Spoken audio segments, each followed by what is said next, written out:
This one's come from HMRC, and it's a really important one because it affects everyone that's a tax credit customer. Now, there's lots of people that use tax credits. It helps working families, and the deadline for that is next month. So there's lots of people that would be expecting correspondence to be coming in from that legitimately.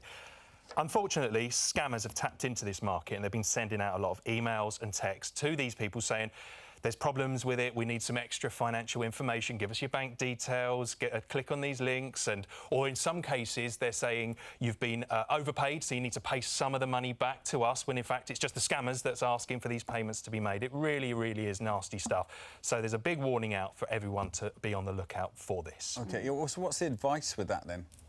Well, it's just to really, really have your guard up if you do get anything like this. Be very suspicious if you do get any emails and texts out the blues like that. Yeah. Contact HMRC yourself. Do that is the main thing, rather than follow any links that you might get sent.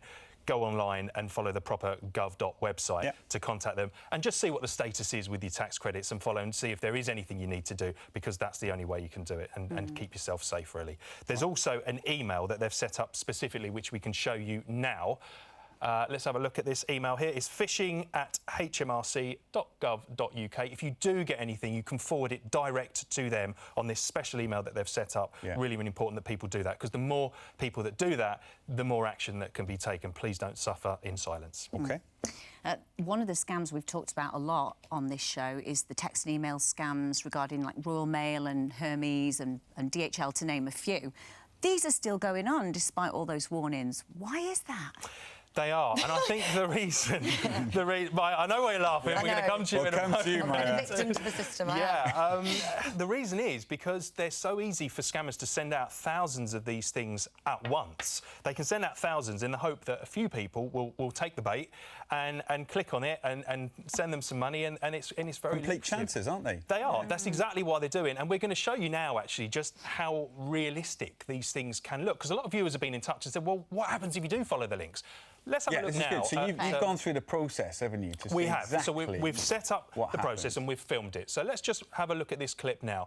If you were to click on a link, which we don't want you to do, just put in some details. We've just put in some fake details here. We've been sent a link that said this is your package number that you're due, and you need to pay some extra money. OK, so we're putting in some quick details here. We're making it up. Blah blah blah. Yeah, put it in, and go on to the next one. It all looks pretty decent so far, apart from the address at the top. Now, here, see, they're asking for your card number straight away within seconds. This is your bank card, your credit card.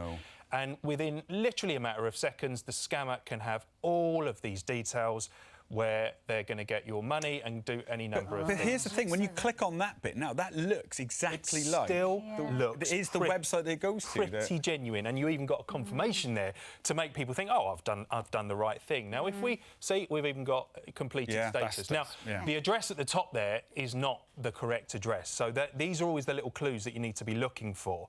Because if we look at the actual Hermes address that we've got here, let's look at this clip here. Right, this is the correct Hermes address. If we were to track a genuine parcel, we put in the tracking number we were sent by the fraudulent email, which was 10 digits long.